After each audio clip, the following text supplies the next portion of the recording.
만남 아침마당 전북입니다. 어제가 100년째를 맞이한 어린이날이었어요. 뭐 저희 나이 때는 어린이날보다는 어버이날을 더 챙겨야 되니까 뭐 괜찮긴 한데 아침 출근하면서 직원들 보니까 후유증에 시달리는 사람들이 좀 보이더라고요. 제가 여러 분 봤습니다. 그런 사람들을. 네, 근데 오늘 스튜디오에도 그런 분이 나오고 계시네요. 아니 그냥 눈이 퀭합니다. 어제 잠을 한 소금도 못 잔 것 같은 박범 씨? 예? 제 얘기인가요? 네. 옆구리도 일단 결리고 네. 아침에 눈을 못 뜰 뻔했습니다. 어저께 이제 한강 가가지고 오리배 굴렸죠. 재밌었겠다. 네, 그리고 큰 연을 바람이 안 부는데 날리려면 어떻게 해야 되는지 아시나요? 네. 열심히 뛰어야 됩니다.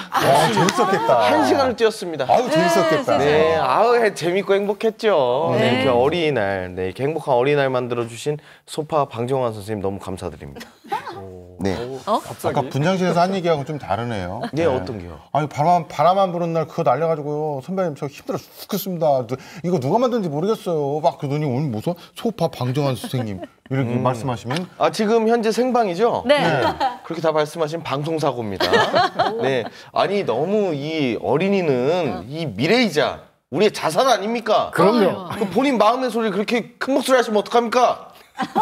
오늘 또 곽범 어린이에게 나는 당한 것 같다. 곽범 어린이가 나를 놀렸다. 요즘 어린이들도 이렇게 놀지는 않습니다. 아침마당 전북 시청하고 있는 우리 어린이들 눈 잠시 감고 귀 막아도 좋을 것 같습니다. 오랜만에 일러야 되겠다. 그나저나 그 어린이날 선물로 왠지 장난감보다는 책을 선물할 것 같은 우리 있어요. 촌장님. 네. 어디 좋은 데 다녀오셨다고요? 저는 다녀온 것도 다녀온 거지만 네. 어린이들이 때로 몰려와가지고요. 책과 함께 어린이들과 신나게 놀았습니다. 저도 좀 얼굴이 좀 뭔가 좀 다크서클 같은 게 있지 않나요? 어저께 어린이 가족 주간 책마을 해리에서도 어린이들과 가족들이 함께 신나게 놀고 있습니다. 네. 자, 그건 그렇고요. 정말 잊을 수 없는 사건 하나가 우리 전라북도 전주에 벌어지고 있습니다. 네. 전주 국제 그림책 도서전 제2회고요. 이런 큰 규모의 그림책 도서전이 열리는 게 우리나라에서 처음입니다. 지금 우리 전주 시내 전체가 그림책의 세계가 되어서 그림책 작가들, 편집자들, 전시 여러 가지 행사들이 열리고 있고 특히나 동네 책방들에서 전주 시내 여러 동네 책방들에서 자기들이 가지고 있는 특색을 그림책에 입혀서 여러 가지 전시와 공연도 하고 있습니다. 동심으로 들어가는 어린이 마음을 가질 수 있는 좋은 길이 열리고 있으니까 네. 이번 달 29일까지입니다. 모두 다 한 번씩은 발걸음을 해주시기 바랍니다. 네. 말씀하셨듯이 전주 국제 그림책 도서전 전 세계의 책들을 만나볼 수가 있는데요. 거기 가시기 전에 29일까지 한다고 하는데 오늘 아침마당 보고 가시면 오길 잘했구만? 이런 생각이 드실 겁니다. 그래요. 자, 아이의 마음으로 아이의 눈높이에서 상상의 상상을 더해서 동화를 직접 쓰는 분들 오늘 모셨습니다. 전주 동화 창작 아카데미 여러분 어서 오세요. 어서 오십시오.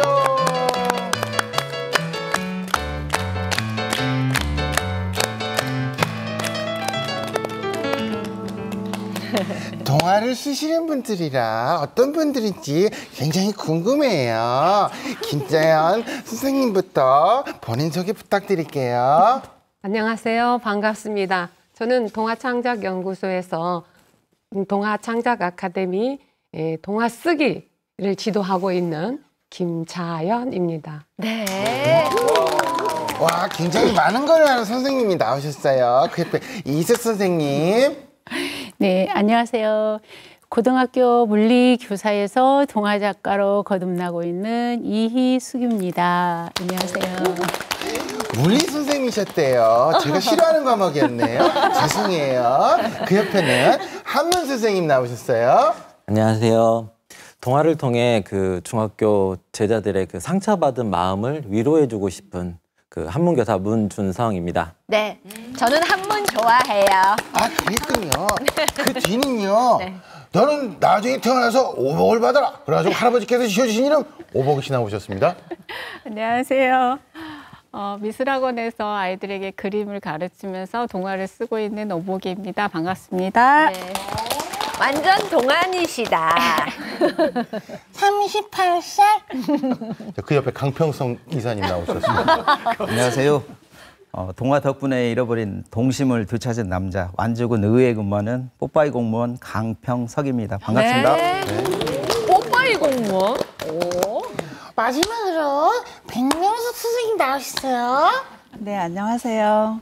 동화 덕분에 글쓰기의 즐거움을 다시 깨닫고 있는 북큐레이터 백명숙입니다. 반갑습니다. 네. 반갑습니다. 진짜 너무너무 반갑습니다. 저도 어렸을 때 동화책을 굉장히 좋아했거든요. 많이 읽고 또 소리내서 읽고 동화 공연도 나갔었답니다. 옛날에. 정말요? 그럼요.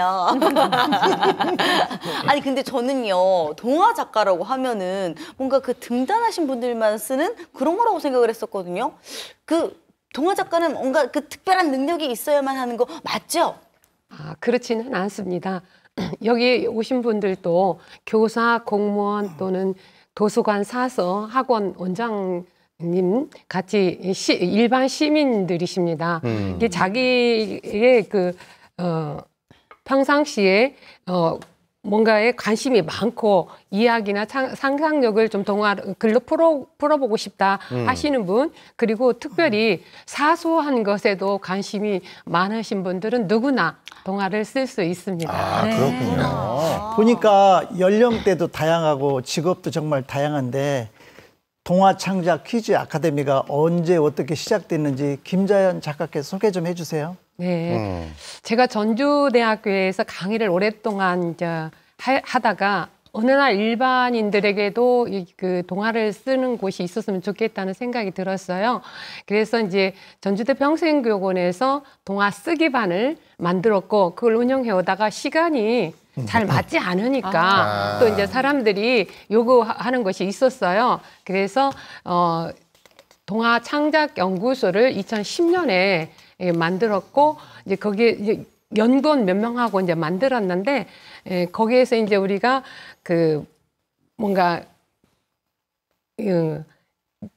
제가 이제 그 리더스 클럽이라고 독서 모임을 나가고 있었거든요. 네. 그 모임에 있는 선생님들이 동화 쓰기를 좀 배우고 싶다는 요청이 와서 이제 동화 쓰기를 시작하면서 본격적으로 동화 창작 아카데미라고 하는 것이 시작되었습니다. 그렇군요. 네. 사진 보니까 여기 계신 분들 많고도 네. 다른 분들이 더 많던데 뭐 많이 활동하시는 거죠? 네, 지금까지 나오신 분들 한 60명 정도 되고요. 지금 활동하시는 분들 한 30분 정도 있습니다. 네. 그래서 저는 조금 납득이 안 가는 게 맛집 탐방도 아니고 어디 뭐 좋은 데 가는 그런 모임도 아니고 계속 주기적으로 일주일에 2번씩 모여서 이렇게 하신다는 자체가 조금 저로서는 이해하기 힘듭니다. 각범 씨 그렇죠? 네, 저도 그건 정말 동감합니다. 오랜만에 뜻이 통한 것 같아서. 반가워요. 네. 게다가 그 김재현 작가님께서 숙제를 또 내주시고 검사까지 또 하신대요. 네? 네. 교사인 문준성 씨께서는 아이들한테 숙제 내주고 받는 그 기분을 아시겠어요? 네.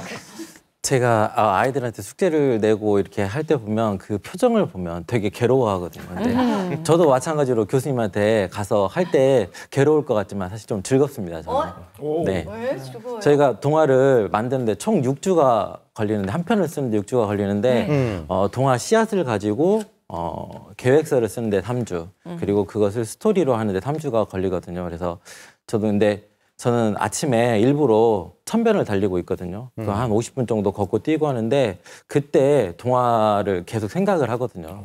그러면 숙제가 자연스럽게 돼가지고 교수님께 가져가서 이렇게 하는데 그렇다고 해서 또 동화가 바로 써지는 건 아니기 때문에 제 나름대로 숙제를 2.5차 이렇게 해가지고 가서 총 만들어지는데 한 2달이 걸릴 때도 좀 있긴 합니다. 2달이 걸리긴 하지만 그래도 숙제를 열심히 하신 덕분에 최근에 우리나라를 떠쓱하게 만드는 어떤 사건이 벌어졌답니다. 어떤 사건이요? 제가 알아봤습니다. 네. 짠, 이 책입니다. 이 책을 출판을 했습니다. 동화마중. 제가 동시마중은 들어봤는데 동화마중 처음 들어봤거든요. 이렇게 시끌시끌한 이유가 도대체 뭔지 우리 이희숙 작가께서 좀. 지난 3월에 최초로 창간한 책이에요. 네. 그런데 그 안에 들어있는 이제 내용은 동화 창작 연구소 회원들 작품, 동화 작품, 그 다음에 동화란 무엇인가 평론, 그 다음에 동화를 읽고 감화를 받았던 그런 내용들이 수록이 되어 있고, 매년 3월이면 네, 계속 발간을 할 예정입니다. 네. 저희 나라에서 어쩌면 동화마중이 동화 잡지로서는 최초가 아닌가 싶습니다. 우리나라에서는 네. 그렇군요. 근데 되게 패션 잡지랄지, 그쵸. 음악 잡지랄지, 뭐 이런 잡지지만 동화 잡지는 좀 생소하거든요. 네. 어떻게 하게 되셨어요? 4, 5년 전부터 우리가 그 동화를 구심점을 해서 만남이 있었으면 좋겠다 이런 생각이 들었어요. 근데 잡지라는 게 실은 진짜 어렵잖아요. 그래서 마음만 먹고 있다가 마침 코로나도 닥친 겸에 그 작품 같은 것 작품이 많이 쌓여 있고 그래서 이걸 토대로 해서 작품을 좀 동화마중을 냈으면 좋겠다 이런 생각이 들었고요. 이 동화마중은 그 어린이들만 위한 것이 아니라 어른들, 나 스스로 치유, 가족 이런 것을 이야기도 담는 것으로 생각을 하고 있고요. 그래서 동화마중을 창간한 또 다른 이유는 우리 전북이 예술의 도시로서 시와 소설이 굉장히 우수한 분들이 많은데 동화의 씨앗을 좀 뿌려보자, 널리 뿌려보자 이런 의도가 있습니다. 아 근데 표지를 보니까요 뭔가 그 딱 그 표지에 써 있어요. 나는 동화책이야 여러분. 뭔가 알록달록하고 굉장히 귀여운 표지인데 이 캐릭터들도 굉장히 귀엽고요. 근데 이거를 뭐 이 얘기를 들어보니까 오보기 씨가 직접 그린 그림이라면서요? 그래요? 네. 얘기를 좀 해주세요. 제가 미술학원을 운영을 하다 보니까 의뢰가 들어와서 그리게 됐고요. 내용은 이제 동물 친구들하고 어린이가 그 꿈을 품고 마음껏 이제 하늘을 나는 그런 내용을 담고 있습니다. 네. 아니 근데 그 동화마중에 보면은 참 이게 겉 표지만 봐도 정말 뿌듯해하실 분, 네. 강평석이라는 이름이 들어있는 분, 우리 강평석 이사님 딱 보니까 좋으시죠? 본인 이름 딱 들어가 있으니까. 네, 엄청 좋습니다. 네. 처음 저 동화마중 창건을 받아보고 사실 깜짝 놀랐어요. 제 이름이 맨 앞에 있었거든요.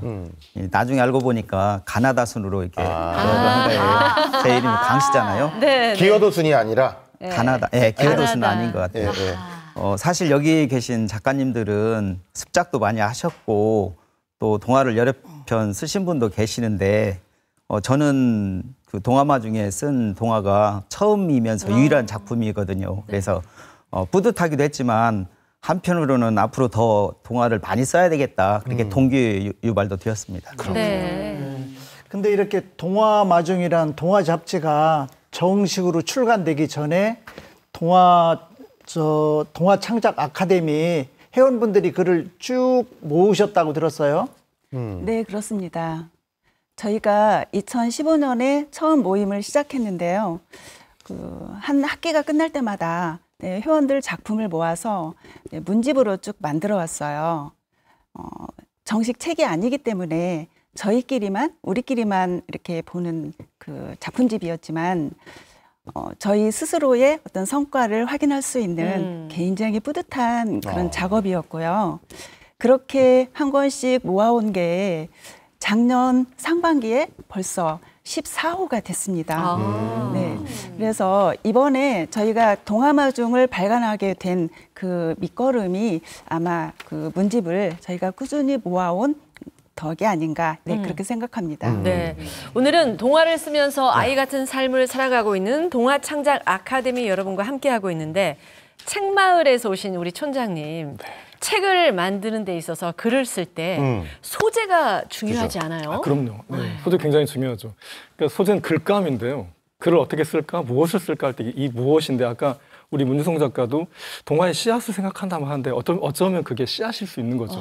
그래서 독자인 어린이들의 마음에 어떻게 잘 다가갈 수 있을까, 접점 만들까 할 때 그 매개 역할을 하기 때문에 소재는 굉장히 중요합니다. 그래서 궁금합니다. 도대체 여러분들은 어떤 소재, 어떤 글감을 어떻게 찾는지 우리 문중성 작가께서 그 이야기 좀 들려주세요.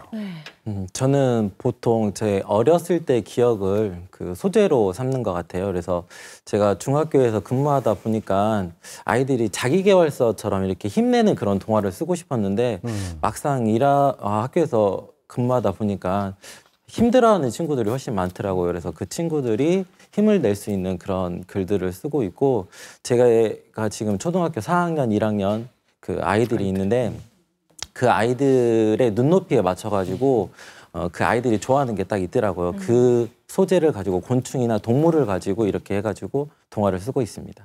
네. 저도 초등학생 두 아이를 키우고 있는 아빠로서 문중성 씨 동화가 공감이 좀 될 수 있을 것 같아서 어떤 내용의 동화인지 소개 좀 부탁드리겠습니다. 그 동화 마중에도 실린 그 동화인데요. 그 무지개똥이라는 동화 글인데, 그 빨간 딸기를 먹은 달팽이는 빨간 똥을 싸고 블루베리를 먹은 달팽이는 파란 똥을 싸는 그런 내용인데요. 그 달팽이들이 자기 똥이 색깔이 가장 이쁘다고 자랑을 하는데 어느 날 쿠바에서 오색 달팽이가 와요. 오색 달팽이가 와서 무지개 똥을 싸는 이야기예요. 그 무지개 똥을 본 친구들이 깜짝 놀래가지고 자기도 무지개 똥을 싸고 싶다. 이런 이야기로 해가지고 그 동화를 쓴 건데요. 쿠바 그 페르난도 달팽이가 그 야구를 그렇게 잘한다면서요? 네, 오색 오색 달팽이? 그걸 보고 이제 그 울릉도 수정 달팽이가 있는데 그 수정 달팽이가 초록색 그 똥을 싸기 위해서는 파를 먹어야 되는데 파를 먹지를 못하는 내용으로 이렇게 써가지고 동화를 썼습니다. 네. 재밌는데 벌써. 예, 그러면 궁금하지 않아요? 예. 네. 무엇인가 싸긴 싸야 될 것 같습니다. 예. 직접 한번 낭송해 주시겠습니까?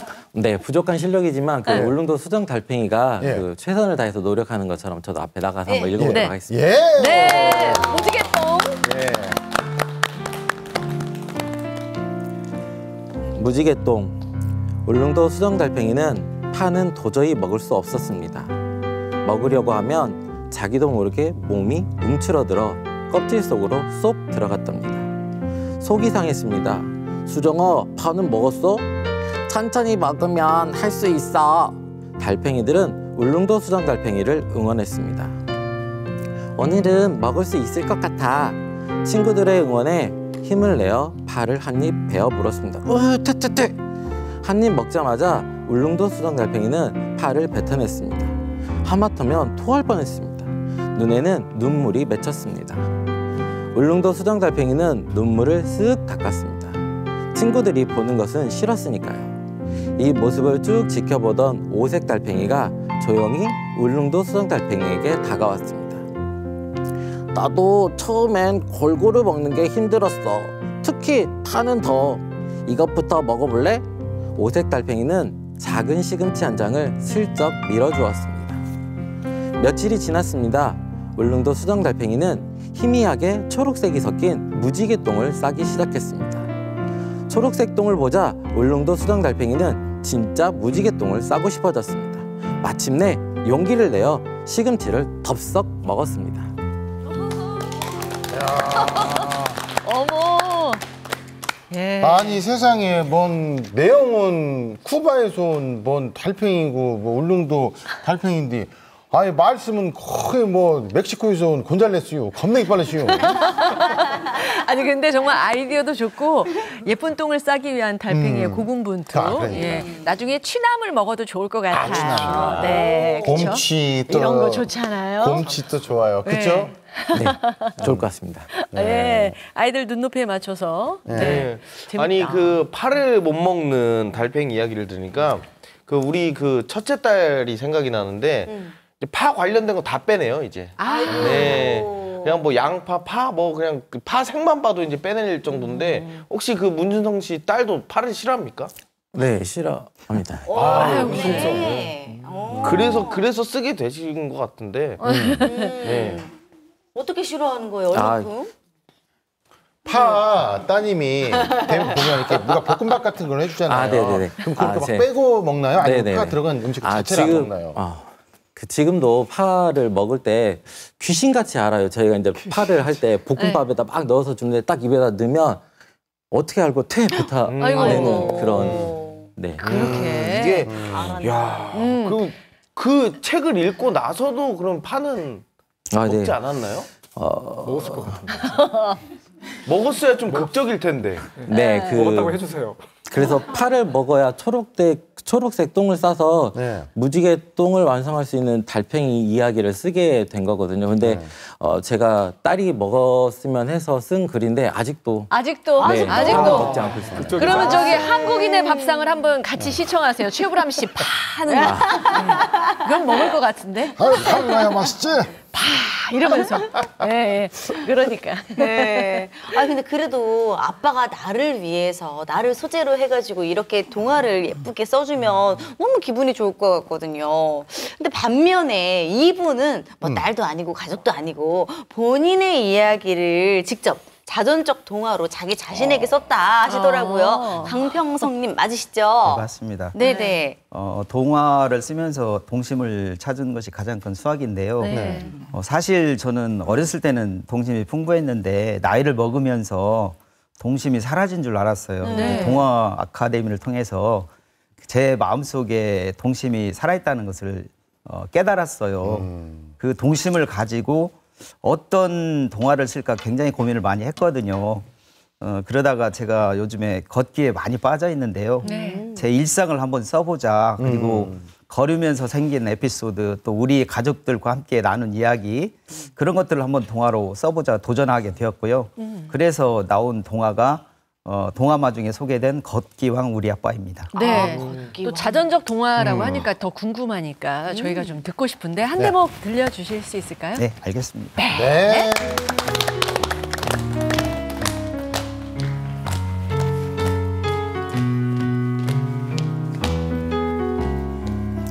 걷기왕 우리 아빠. 그날 저녁 아빠는 큰 결심을 하셨고 다음 날 만보기를 사오셨다. 그렇게 아빠의 매일 만보 걷기가 시작되었다. 아빠의 다짐은 분명 전과 달라 보였다. 하지만 우리 식구는 속으로는 별로 기대하지 않았다. 저러다 말겠지. 아빠가 어디 한두 번 그랬냐. 아빠의 목표를 달성하면 내가 손에 장을 치진다. 엄마는 아빠가 100일 프로젝트를 절대 달성하지 못할 거라고 확신하는 듯 했다. 엄마, 그러다가 아빠가 목표를 달성하면 어쩌라고 그래. 동생 건강이는 내심 걱정이 되는 모양이었다. 건강아, 아빠가 어디 한두 번 그랬어야 말이지. 걱정하지 마. 하지만 엄마의 생각과는 달리 아빠의 매일 만보 걷기는 하루, 이틀, 3일을 지나 일주일, 한 달, 100일 넘게 이어졌다. 100일 동안 꾸준히 걷기만 하셨을 뿐인데 아빠에게 많은 변화가 생겼다. 뱃살이 쏙 들어갔고 아빠의 체중 앞자리는 7자에서 6자로 바뀌었다. 와, 아빠 정말 잘했어. 아빠가 이렇게 바뀌다니 아빠 최고. 엄마와 나 건강이는 모두 환호했다. 그나저나 당신 손 좀 이리 줘봐. 장 좀 지지게. 아빠가 웃으면서 말씀하셨다. 엄마 얼굴은 금방 사색이 드셨다. 저녁에 오랜만에 가족들이 모여 외식을 했고 이야기꽃을 피웠다. 야, 아빠의 다이어트를 별로 기대하지 않았던 가족들, 그 가족들의 이야기를, 본인의 이야기를 이렇게. 그러니까요. 와, 제 마음속에, 나는 그런 무슨 그렇게 시가 잘하고 있을까라는 그런 생각까지도 드네요. 정말 이 동화야말로 어른을 위한, 아이들을 위한 것보다도 어른들에게 공감할 수 있는 그런 동화. 100% 본인 이야기이신 거죠? 네, 맞습니다. 100%. 네. 사실 연초가 되면 많이 결심을 하고 이렇게 선언을 하는데요. 예를 들면 뭐 담배를 끊겠다, 뭐 살을 빼겠다, 운동을 하겠다 이렇게 다짐을 하는데 약속을 못 지키는 경우가 많은데요. 네. 사실 저도 3년 전에 그 운동을 하겠다 하고 헬스 클럽에 등록을 했습니다. 한 달 등록했는데 3일 나가고 결국 운동을 포기했거든요. 많이 나가신 거예요. 2년 전에 그랬던 제가 2년 전에 100일 동안 매일 만보 걷기를 하겠다고 하니까 가족들이 믿질 않는 거죠. 심지어 집사람은 약속을 지키면 손에 장을 지지겠다고 하더라고요. 그래서 독하게 마음을 먹고 그 매일 만보 걷기를 했고요. 네. 지난 4월 달에도 한 달 동안 매일 만보 걷기를 했고 어제도 만보 걷기를 했습니다. 쉽지 않은데.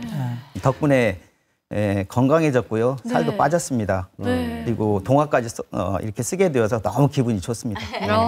네. 문준성 씨는 자녀들의 이야기를 소재로 쓰시고 또 강평석 씨는 자신의 이야기로 소재로 이제 동화를 쓰셨는데 백명숙 씨는 어떤 소재로 이야기를 쓰시나요? 네, 저도 저의 어린 시절 이야기나 아니면 제 주변 이야기로 동화를 써왔는데요. 그런데 사실 제가 이 소재 때문에 그 동화 창작 활동을 3년 동안 떠났다가 다시 돌아온 탕자입니다. 네. 처음에 제가 원년 멤버거든요. 그런데 동화를 쓰다 보니까 점점 동화 쓸 때마다 이 소재가 항상 문제였어요. 그래서 소재가 없는데 어떻게 동화를 쓰나. 뭐 주변 분들은 일상의 소재다 그러는데 저는 그 단계가 안 되었던가 봐요. 그래서 그 동화를 쓰면서 정말 소재 때문에 동화 쓰기가 싫어졌습니다. 두려워졌고. 그래서 3년 동안 다른 곳에 가서 열심히 놀다가 작년에 다시 돌아왔습니다. 아니 원년 멤버가 3년을 이렇게 딴 데 가서 딴짓하다가 이제 돌아오시면 어떡합니까? 우리 저 이끌고 계신 김자연 작가님 도대체 이게 어떻게 된 일입니까? 그렇죠. 저도 사실은 백명숙 선생님 초기에 왔었을 때 뭔가 생각이 많고 또 표현하는 능력이 좀 남다르다고 생각을 했어요.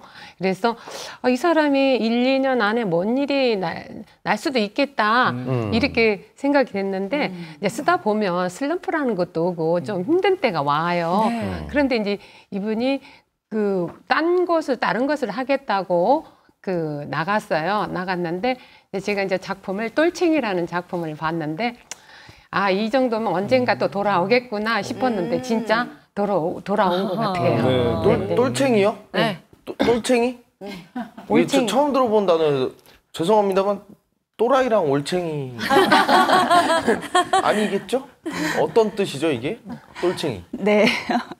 똘챙이는 저희 그 어렸을 때 살던 동네가 있는데 그 동네에 우물이 없었어요. 왜 그때는 모두 식수가 우물물이었잖아요. 그런데 우물이 없어서 그 옆 동네 아이들이 그 또랑 그 물 대신에 그 또랑물을 먹는다고 생각해서 똘챙이라고 얕잡아 부르던 그런 이름이었어요. 그래서 이 똘챙이라는 동화는 그 동네에 사는 광수라는 아이가 우물이 없는 것도 서러운데 항상 똘챙이라고 놀림을 받아요. 그러니 광수와 친구들은 그 말이 엄청 듣기가 싫죠. 그러다가 광수 이야기가 결국은 우리 집 이야기거든요. 근데 어느 날 그 도태라는 아이가 광수네 집에서 물 기르러 오는 것을 기다렸다가 그 우물에 오줌을 넣어버립니다. 그런 애들이 있었어. 아무것도 모르는 광수네 식구들은 그 물을 마시게 되죠. 그 사실을 알게 된 광수가 도태하고 한판 승부를 벌이는 그런 이야기입니다. 다음에는 그 광수를 범위로 좀 바꿔주시면 좋겠습니다. 범위가 어렸을 때 그랬을 수 있지 않았을까 싶습니다. 자, 백명숙 씨의 그 동화 똘챙이 무대 중앙으로 모셔서 잠깐만 들어보시죠. 큰 박수 부탁드리겠습니다.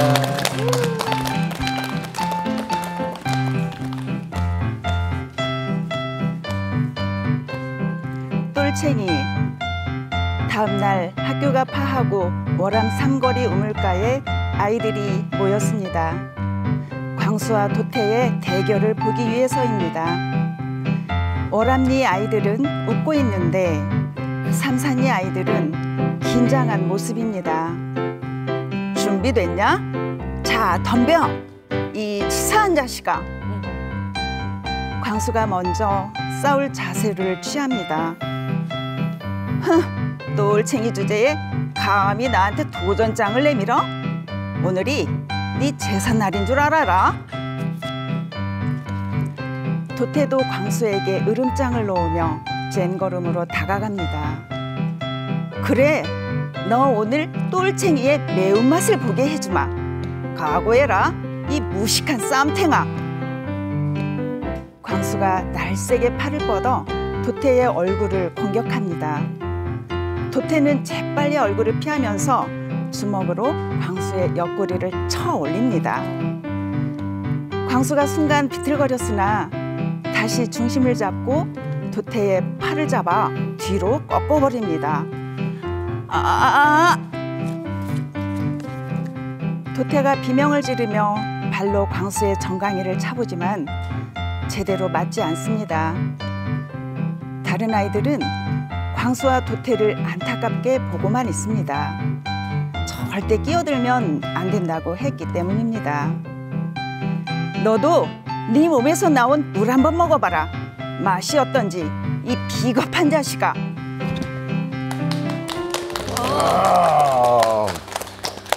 그 결말을 알 수는 없지만 그래도 광수가 도태에게 한 방 먹인 거잖아요. 저도 이렇게 동화를 듣고 있다 보면 감정이 막 이입이 되더라고요. 제가 그 누구라고 딱히 말씀을 못 드리겠어요. 제 주변에도 네. 저를 굉장히 이렇게 조금 거시기하게 그렇게 대하는 거시기가 있습니다. 아니 그 거시기가 아니 예? 저한테 얘기를 하시죠 그러면. 예? 그걸 제가 그냥 그 도태처럼 괴롭히는 놈 광수처럼 팔을 꺾어가지고 팔이 이렇게 한 3바퀴 왔다 갔다 하게 그냥 그냥 아주 그냥 팔을 그냥 돌려놨어야 되는데 이거. 스님 머리 못 깎는겨. 범아. 예. 그게 너요. 그게 너요. 다시 제가 뒤로 한 3바퀴 돌려놓겠어요. 그래요? 아니 근데 우리 백명숙 씨 이 똘챙이라는 그 이 동화가 더 특별한 이유가 있으시다고요? 네, 저희 어머니 때문인데요. 네. 저희 친정어머니가 치매로 지금 요양시설에 계세요.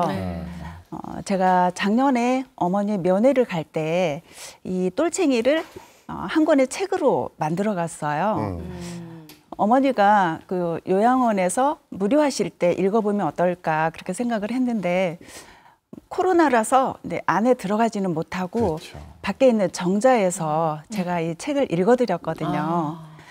그랬더니 저희 어머니가 이 50년도 더 전인 이 똘챙이 이야기를 기억하시는 거예요. 교과하시는구나. 네, 그러면서 그래 그땐 그랬지 하면서 너무 즐겁게 웃으시는데 제가 쓴 동화를 가지고 엄마하고 이렇게 기억을 공유할 수 있다라는 게 굉장히 좀 좋았습니다. 네. 그래서 저한테 더욱 특별한 동화입니다. 그러니까 정말 특별한 동화네요. 어머니에게는 정말 옛날의 그 기억을 소환시켜주는 정말 어머니께 큰 위안이 될 것 같고, 그런데 오복이 씨도 동화로 누군가에게 좀 약간 위로를 해주고 싶었다면서요. 네, 지금은 이제 뭐 그 야외에서 마스크를 벗을 수 있는 상황이 되었잖아요. 네. 그런데 그 코로나가 발생했던 20년 3월 당시는 아이들이 갑자기 딱 사라졌어요. 그래서 저하고 같이 일을 하던 선생님이 이제 월급을 줄 수 없으니까 아이들이 돌아올 때까지 조금 쉬자.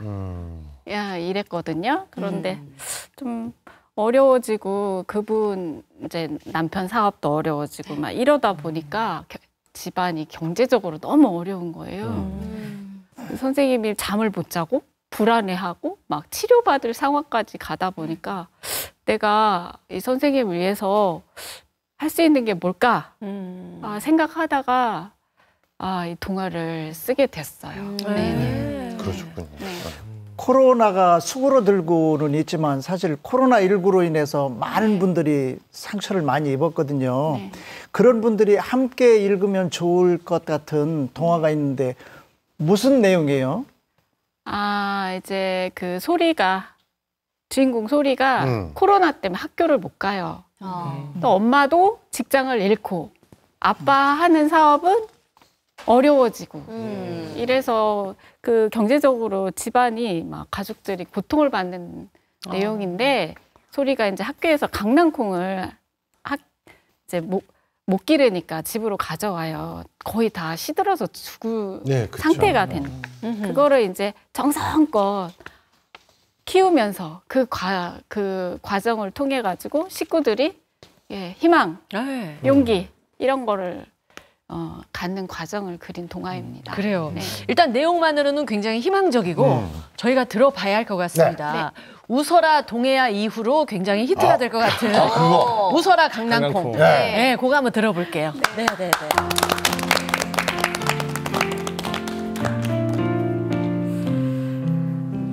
웃어라 강낭콩. 연그러 간다는 것은 어려움도 이겨내며 단단하게 자란다는 거야. 소리는 콩꽃돌이 안에 작은 강낭콩이 어떻게 연그러질까 궁금했다.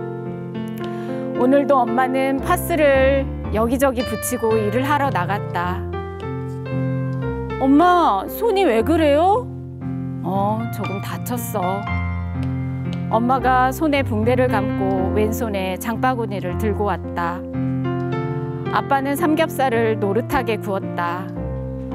그중에서 제일 맛있는 고기로 쌈을 싸서 엄마 입속에 넣어주었다. 팔이 벌써 나은 것 같아.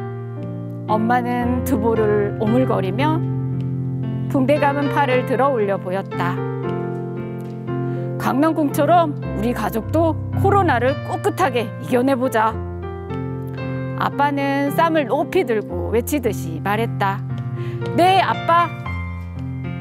오빠와 소리는 합장을 하며 앞다투어 입을 커다랗게 벌렸다. 식구들은 아빠가 싸주는 쌈을 차례로 받아 먹었다. 오늘은 세상에서 제일 맛있는 저녁을 먹었다. 창문 너머로 강낭콩도 소리를 보고 반짝 웃었다. 곧 친구들을 학교에서 만날 거야. 소리의 귓가에 친구들의 웃음소리가 들리는 듯했다. 강낭콩아, 너도 곧 학교로 데려다 줄게. 강낭콩이 초록 이파리를 흔들었다.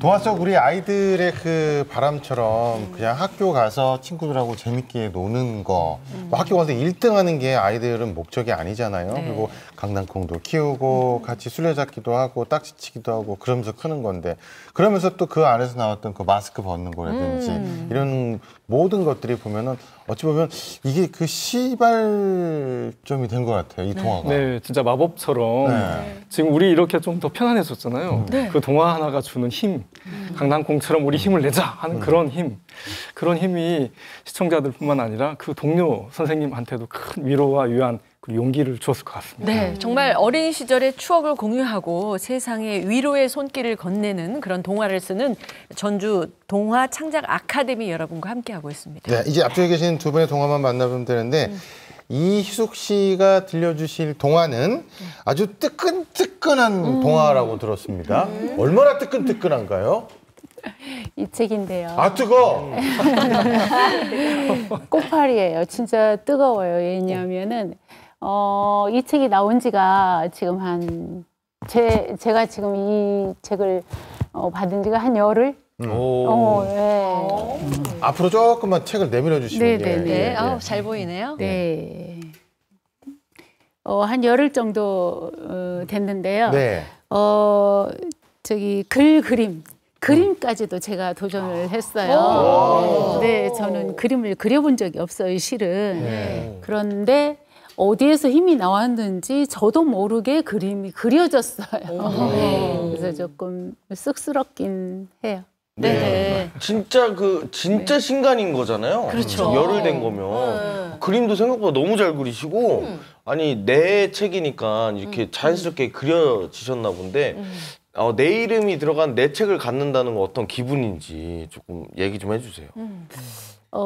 이제 글을 쓸 때는 정말 제가 이제 기쁘고 좋아서 썼어요. 네, 정말 즐기면서 그 글 안에서 꽃도 되고 나비도 되고 또 할머니도 되고 할아버지도 되고 탤런트가 되는 거예요. 그리고 또 제가 좀 내면에 흥이 좀 있거든요. 그러다 보니까 노래도 부르고 이게 하면서 치면서 춤도 추고 막 그래요. 글 속에서. 그래서 굉장히 즐기면서 이제 했는데 이 책이 딱 제 품 안에 딱 왔을 때 또 전국에 이 책이 이제 지금 뿌려졌어요. 그러다 보니까 무슨 생각이 드냐면은 제가 빚은 이 아이가 세상에 나가서 제가 의도했던 대로 누군가에게 위로를 줄 수 있을까? 또 누군가에게 한 줄이라도 격려를 해줄 수 있을까? 또 글이나 이 글을 읽지 또 못하는 아주 어린 유아도 있고 어르신들도 계시잖아요. 네. 그래서 그런 분들이 제가 잘 그리지는 못한 그림이지만 그림을 보고 이렇게 좀 미소를 좀 이렇게 지을 수 있을까 하는 그런 염려가 들면서 이렇게 작가님 근데 책은 이제 그만 내려놓으셔도 될 것 같아요. 네, 너무 오래 들고 계셨어요. 그렇죠? 이조 씨? 그러니까요. 아니 진짜 뭐 내가 낸 책인데 누군가에게 위로가 되고 정말 위안이 되면 굉장히 뿌듯하고 좋을 것 같은데요. 책 근데 제목이 꽃파리인 거잖아요. 네, 꽃파리. 원래는 그러니까 뭐 똥파리가 그러니까 무슨 꽃을 뜻이에요? 피운 꽃파리예요. 네. 이제 내용은 파리는 사람들이 싫어하고 미워하고 때리고 쫓아내고 또 때로는 죽임을 당하기도 하잖아요. 그래서 늘 슬퍼요. 그런데 그때 마당 한켠에 서 있는 사철나무가 늘 격려해주고 위로해주고 똥파리가 저에게서 똥냄새가 나잖아요. 그러면은 모두 다 자기만의 향이 있는 걸 이렇게 위로해주고 제가 강아지 똥을 좋아하는 것은 잘못된 것인가요? 하고 또 이렇게 물으면 또 사철나무가 모두 다 살아가는 방식이 다른 거야. 너에게도 좋은 점이 있을 거야. 이렇게 위로해주고 그래요. 그러다가 이제 그 위로와 격려로 꽃파리가 이렇게 노력을 해요. 또 보여주시게요? 네, 이 장면이에요. 그러니까 막 다리를 이렇게 들기도 하고 뭐 이렇게 날개도 이렇게 펼치기도 하고 달맞이 꽃이 되기 위해서 열심히 노력을 했는데 드디어 어느 날 꽃을 피워요. 알겠습니다. 드디어. 자, 그럼 드디어 꽃을 피운다고 하셨는데 네. 이희숙 씨가 그 똥파리 직접 어느 부분 낭송해 주시겠습니다. 네. 자, 부탁드리겠습니다.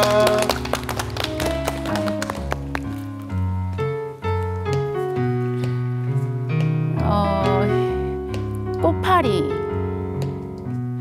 휘영청 보름달이 떴어요. 처음 보는 파리들이 사철나무에 동그랗게 모여들었어요. 자, 우리도 할 수 있어. 어서 꽃을 피우자. 똥파리가 큰 소리로 외쳤어요. 그러자 파리들이 얼굴을 비비며 날개로 꽃잎을 피우기 시작했어요. 와, 눈부셔. 파리들이 저렇게 예쁜 꽃을 피우다니. 달맞이 꽃들이 꽃을 피운 똥파리를 보며 탄성을 질렀어요. 멀리서 할아버지도 반짝이는 파리꽃을 보며 고개를 끄덕였어요. 아유, 진짜 상상력이 남다르시네. 네. 파리에 날개가 모여서 꽃. 저처럼 밥을 좋아하는 사람은 이제 밥주걱을 표현할 것 같아요. 밥주걱이 모여서 꽃이 됐다. 뭐 이렇게. 정말 상상력이 뛰어나시네요. 그렇죠? 네. 예, 지금 저희가 들은 부분은 책의 마지막 부분이잖아요. 네. 듣고 나니까 앞부분에 그 사철나무가 파리를 위로하는 부분도 많이 궁금해지고요.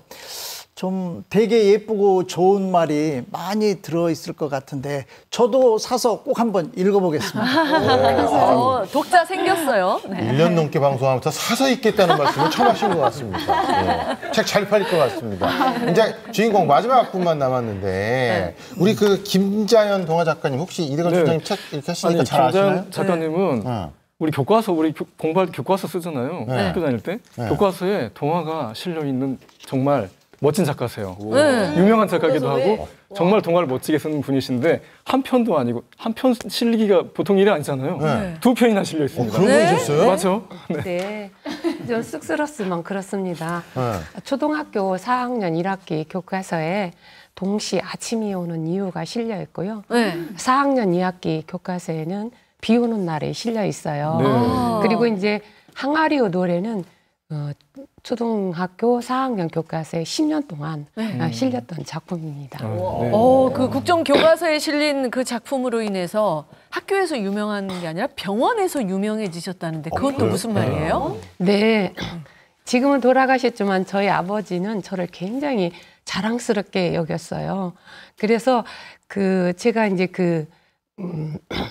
작품을 국정교과서에 나왔던 그 해에 아버지가 많이 아프셨는데 아버지가 그러는 거예요.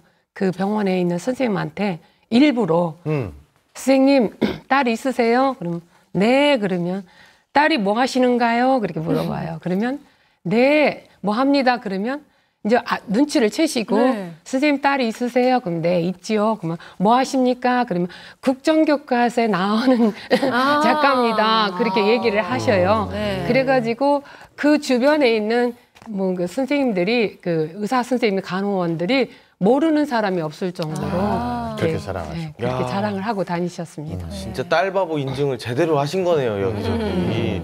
근데 저도 이제 자랑을 좀 하자면 저희 딸은 이제 돈 쓰는 천재예요. 네.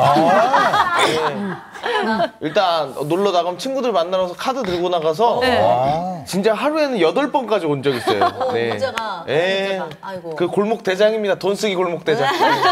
천재 왔습니다. 네. 천재. 그리고 아빠가 돈을 잘 벌면 막 써도 되는 거 아니겠습니까? 네. 작가님? 아니 또 들려주실 동화도 또 아버지와 관련된 동화라고 들었거든요. 네. 초코파이라는 동화인데요. 이 동화는 50살 먹은 아버지가 늦둥이 딸을 하나 낳았어요. 얼마나 이쁘겠어요.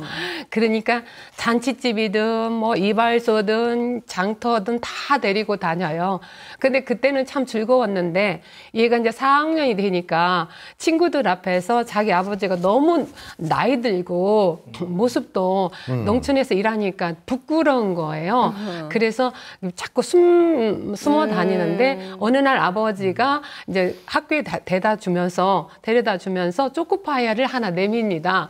그런데 얘는 이게 보니까 응개졌어요. 다. 그래서 안 먹는다고 해요. 그래가지고 나중에 이제 집에 돌아왔는데 아버지가 막걸리 한 잔 먹고 비를 첨벙 맞고 온 아버지가 이제 들어 누웠는데 딱 방바닥에 들어 누웠는데 그 호주머니에 초코파이 하나가 삐그릇이 나와 있는 거예요. 그걸 보시고 엄마가 이것은 아버지가 초코파이를 너무 좋아하는데 너를 주기 위해서 마을회관에서 어저께 준 것인데 아껴두었다. 너를 준 것이다. 이런 얘기를 하니까 아이가 알겠습니다.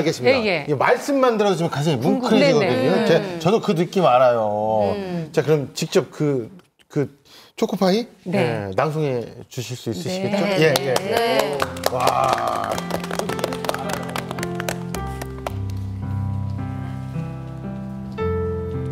초코파이 김자연. 어이 장씨, 누뚱이 딸 막내딸 태우고 학교 가는 게 보통 좋아 보이는 거 아니구먼. 까딱까딱은 벌어진 입이 귀에 걸리겠어. 세상 사는 재미가 이만할까? 아따 그렇게 좋으면 이따 읍내에서 막걸리 한 잔 사. 좋지. 영란아, 넌 네 아버지 자전거 타고 맨날 학교 다니니까 정말 좋겠다. 속도 모르고 송씨 아저씨가 앞니를 다 드러내며 허허 웃었다. 아참 영란아, 너 이거 이따 쉬는 시간에 먹어라. 치, 으깨진 초코파이를 어떻게 먹는담? 겉만 그렇지 까보면 속은 먹을만혀. 한창 땐 배가 금방 고프자녀. 참 그래도 난 안 먹는다니까. 아버지는 못내 아쉬운 듯 초코파이를 호주머니에 도로 집어넣었다.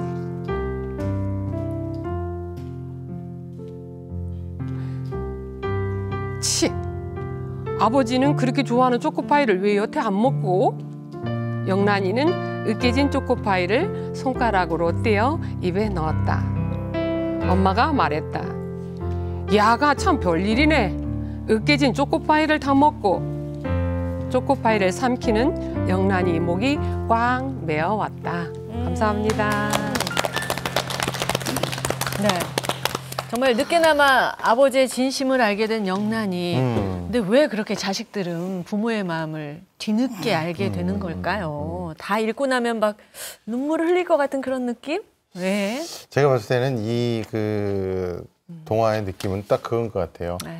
말하지 않으면 몰라요. 표현하세요. 그죠?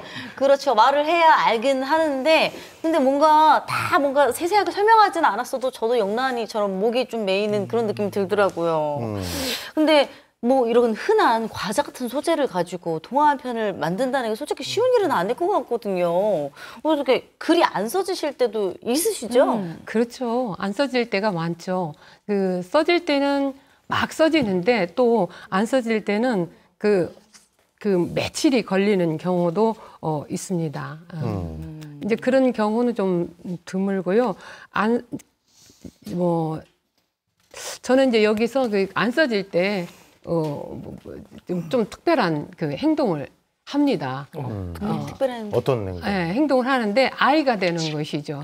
머리를 양갈래로 묶고 또 운동화를 신거나 옷을 또 입고 머리핀이 있으면 그 머리핀도 꽂고 그러니까 아이의 세계로 좀 들어가 보면 또 좀 쉽게 써지는 경우도 있습니다. 그래서 영하게 오늘 입으셨구나 옷도. 네, 일부러 영하게 입고 왔습니다. 네. 괜찮은가요? 네, 어울리세요. 감사합니다. 아침마당 전북 오늘 우리 상하로또의 동화의 씨앗을 피우고 있는 동화 창작 아카데미 여러분들 함께 하십니다. 때로는 이렇게 철없이 살아야 또 젊게 살 수 있고 아이의 마음을 또 이해할 수 있고 그렇게 되는 거예요. 네, 선생님. 김대현 작가님은 어릴 적부터 그렇게 관심을 갖고 동화에 책 읽는 거, 글 쓰는 거 그렇게 하셨던 거예요? 아주 어릴 적. 그러지는 않았고요.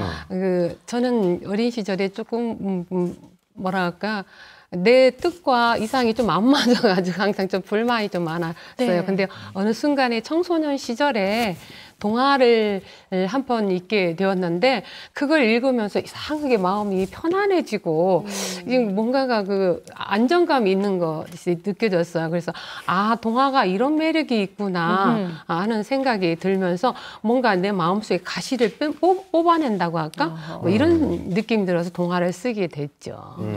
그렇군요. 우리 이익 선생님 같은 경우는 출판은 정말 열흘 전에 책이 나왔지만 아주 어릴 적부터 글과 함께 이렇게 살아오셨다고 해요. 제가 이제 운이 좋았어요.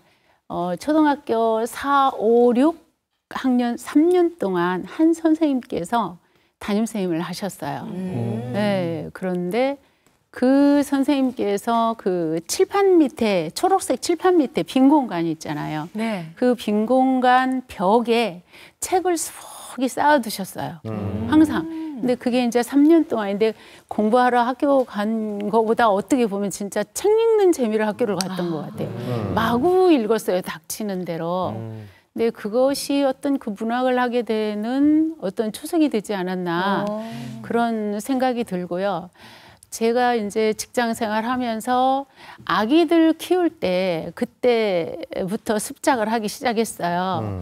그리고 동화창작연구소에 가서 한 지도 진짜 오래됐어요. 15년, 우리 교수님 뵌 지가 15년 넘은 것 같아요. 그렇게 하다가 보니까 많은 작품들이 많이 이제 쌓여 있었는데 그 쌓여 있는 작품들을 이제 조금 정리를 하고 싶은 그런 생각이 들어서 그런 생각이 들어서 작년 2월에 2월에 퇴직하고 지금 정리하고 있습니다. 자, 이렇게 말씀하시는 이희숙 씨가 우리 이희숙 씨가 다산의 여왕이 아니라 다작의 여왕이십니다. 그래서 상복도 많이 받으셨다고. 좀 몇 개나 받으신 건가요? 아니요, 저 소소한 상 받았는데 한국 여성문학대전에서 최우수상을 받은 것이 있습니다. 네. 그렇군요. 근데 이제 또 장르가 시도 쓰세요. 시. 저분이 시까지. 아. 예, 시를 좀 들려주실 수 있을까요? 낭송을 좀 네. 부탁드려도 될까요? 예. 네, 너아버지 부탁해요 이 시인데요. 예. 네. 이게 관광문화재단에서 선정됐어요 올해. 그래가지고 제가 한번 그럼 마지막 부분 네. 한번 읽어봐드리겠습니다. 네네네. 네. 네.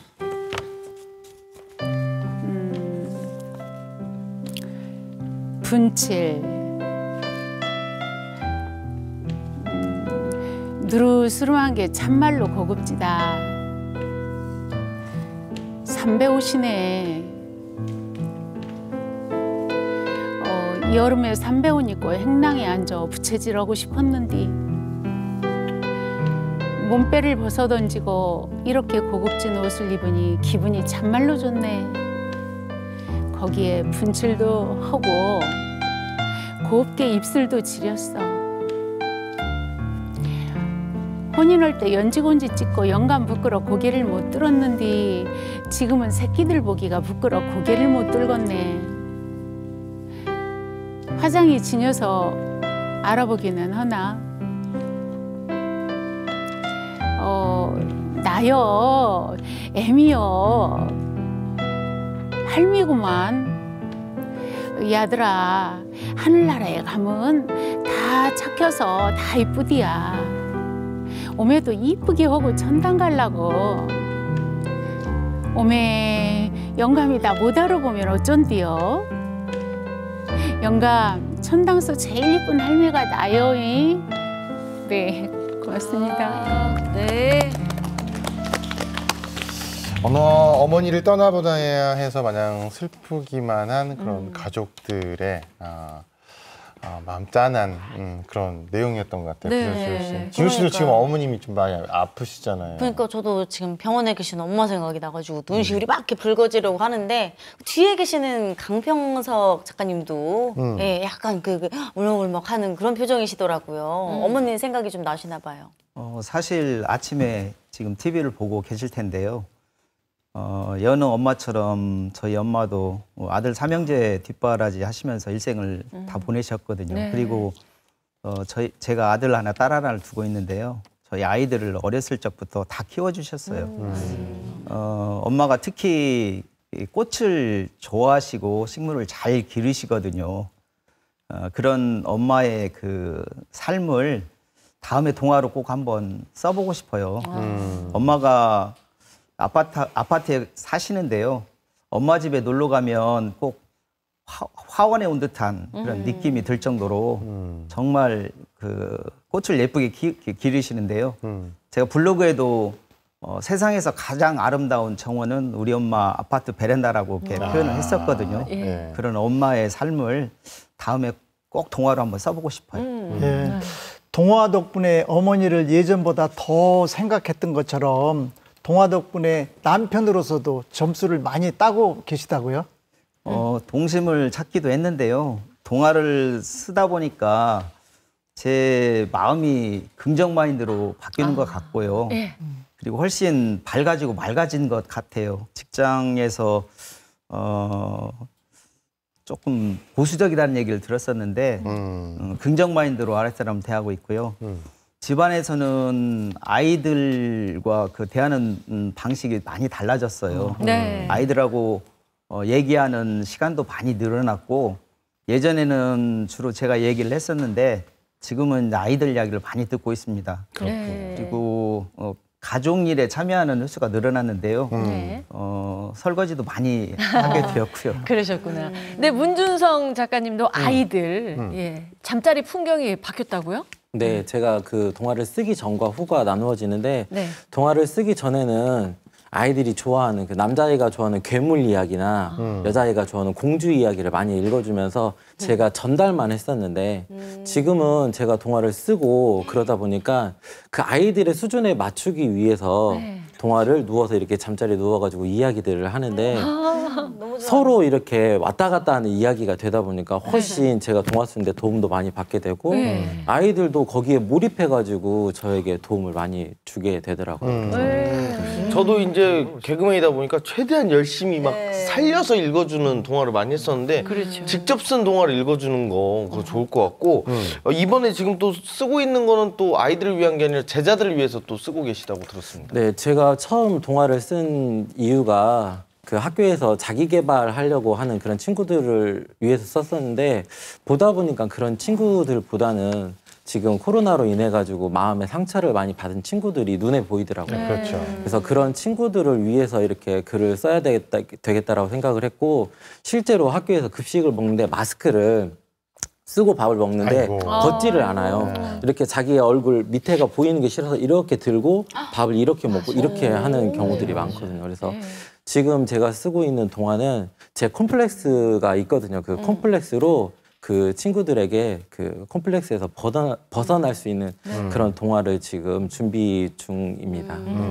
예, 우리 오보기 작가도 미술학원 운영하면 아이들하고 늘 만나잖아요. 네. 아이들한테 엄청난 영감을 이렇게 받으시는 거 아니에요? 아이들이 저의 영감의 원천입니다. 네. 뭐 가끔 아이들하고 보물찾기도 하고 달고나 만들기도 하고 막 이렇게 하면서 아이들이 노는 모습을 막 되게 관찰하고 담아뒀다가 그거를 이제 이야기에 담아서 쓰고 있어요. 그럼 뭐 지금 쓰고 있는 글도 동화도 뭐 아이들한테 영감을 얻어서 쓴 건가요? 네, 맞아요. 제가 흰머리가 나기 시작했거든요.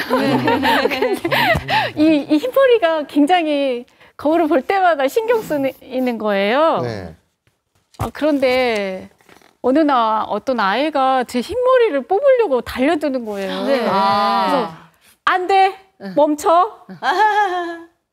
내 흰머리 소중하니까 이렇게 말하고 나니까 정말 제 흰머리가 소중해지는 거예요. 그래갖고 지금 기다려줘라. 선생님이 흰머리로 흰머리 안테나 동화를 써서 읽어줄 테니까 기다려달라. 이렇게 지금 쓰고 있어요. 그 안테나 저분도 갖고 계세요. 많이 갖고 계세요. 백명숙 씨는 아주 책과의 인연이 아주 깊은 삶을 살아오셨더라고요. 대학 도서관 사서로 30년 넘게 일하시고 지금은 이제 퇴직하시고 책 쓰기 코칭을 하고 계신다고요? 네, 그렇습니다.